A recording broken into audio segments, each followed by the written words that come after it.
There is a new program out on Netflix. It's called 13 Reasons Why. And it's getting a lot of publicity and a lot of people talking. It's a fictional tale of a teen suicide. But before killing herself, she records a series of audio tapes to talk about the 13 reasons why she took her own life. People are concerned that this is romanticizing, glorifying suicide. Here's the trailer. And then we have a fascinating guest to help take this on. Hannah, I'm not going. Not now. Not ever. Why didn't you say this to me when I was alive? My husband and I, we never got a note. Hey, it's Hannah. Hannah Baker. Settle in, because I'm about to tell you the story of my life. More specifically, why my life ended. Wow. So this may be a good starting point for taking on the conversation of teen suicide so far up, so much so since 2012. But in some ways, is this romanticizing? Well, we're going to take it on with someone who knows a lot more than me, Dr. Taaka. She's an expert in psychiatric mental health, specializes in child, adolescent, and adult psychiatry. And this doctor has extensive experience dealing with suicidal adolescents and their parents. Okay, who better to have on the show today? Dr. Cash, thanks for joining us. Thank you so much for having me. This is a disturbing trend in America. We're not hearing a lot about the fact that suicide is up so greatly, particularly among adolescent girls. Correct. And it's not just happening amongst adolescent girls. We're seeing it a lot in adolescent males as recent as last week with the hanging of an 11-year-old boy. Yeah. And so what we're starting to see is that a lot of the incidences of suicide are garnering a lot of attention now, and a lot of folks are starting to recognize that suicide and mental illness is real. Mental illness is a hard thing for people to understand as well. We have a lot of compassion if if you're blind, if you have or wheelchair bound. We make accommodations in our society. We have understanding. But if you have a mental illness, we feel like, well, just suck it up, buttercup. There's just something wrong with you. I can't deal with you. I hear a lot of that, and it's as though our mind is still in some kind of archaic mindset, and it's not doing folks who are dealing with mental health issues any good. Correct. And so a lot of the times what I tell parents and family and caregivers when they come in, that it would be easier for you to treat your child, adolescent, and or adult if they had a physical limitation. But I call it mental health limitations. And when they see it as a mental health limitation, then they get it. It's like it's. I'm sorry, I think we're losing our guest. We'll see if we can get her back on. If you're just joining us, Dr. Taaka is with us. She's an expert in psychiatric mental health. Dr. Cash, are you with us again? I am here. Can you hear me? I can hear you now. Now, you were saying that looking at this and talking to parents and caregivers, saying, look, this is a mental health it's kind of not more than the deficiency. What was the word that limitation? You used the word limitation. Yes. We utilize the word limitation, and so when we utilize the word limitations, parents are able to handle the news of their child, adolescent, and or adult sister or brother as if it is not. It's like they can see it a little bit better. Education is the most important thing that I have to do with my patients when they're coming in, because they're just like, I can't see it, therefore I don't understand it. And I tell them, hey, if this person had a physical limitation like being in a wheelchair, or if they had some other physical, if an arm was missing or something like that, then yes, we would make modifications. We would make accommodations. And why can't we do that for mental health limitations as well? Indeed. We have such a sad, just growing statistic. Suicide, kind of a byproduct of a lot of things that people are suffering from, and more often than not, as I understand it, and you can correct me, you being the doctor, Dr. Cash, from things like depression. Correct. And so if you see anything that's associated with sadness, hopelessness, helplessness, worthlessness, feelings of inadequacy, it differs per patient, per person, per generation, per age group. And so you have to see what your kid looks like, what your adult mother or son looks like. You have to see what they look like and what their presentation is like, because depression can present differently in each and every individual. We're going to talk about some things that we can do to be a help to those who are in our lives and that we come in contact with. But I wanted to get to this television series from Netflix, 13 Reasons Why. When you read the headlines or you read the explanation, it seems really disturbing. It's a program about a girl who takes her own life. That doesn't really seem like entertainment to me.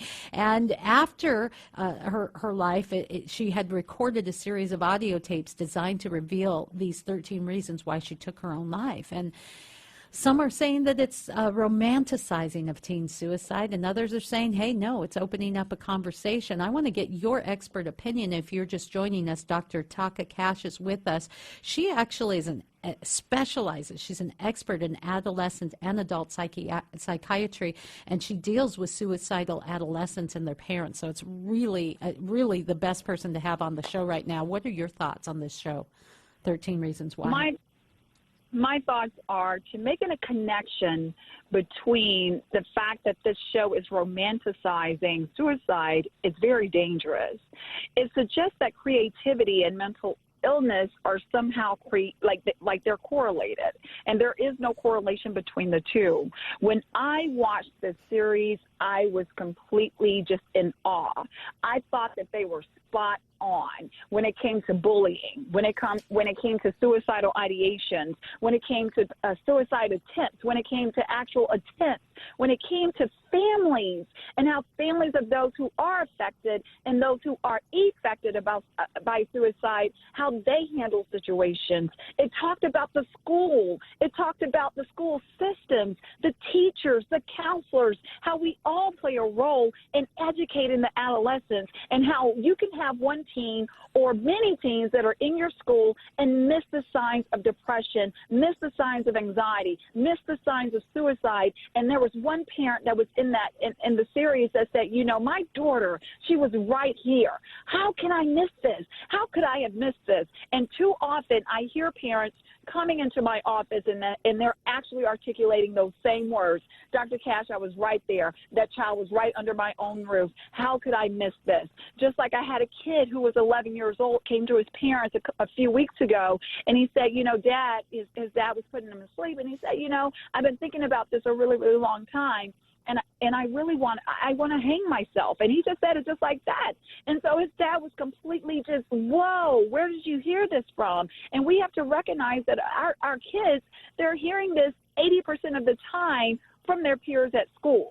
And so they're spending a lot of their time from their peers at school. And so what this show did is it highlighted that in the morning when a child gets up, from the time that they're getting up to the time that they're at school to the time that they get back home, that the parents, that we're spending a small amount of time with them, and their peers have their greatest influence. So what we're seeing from shows like this, 13 Reasons Why, is that is an opportunity, because we cannot pretend like this isn't happening. It's at epidemic levels, Correct. Suicide among adolescents.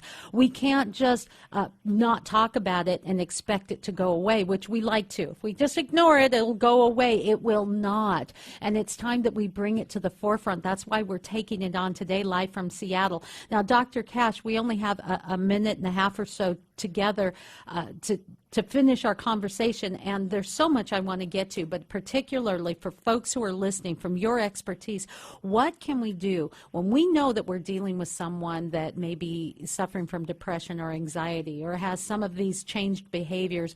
What are some things that we really can do? Give us some tools to change and save a life today. Some practical applications can be just like the takeaway from this movie, 13 Reasons Why.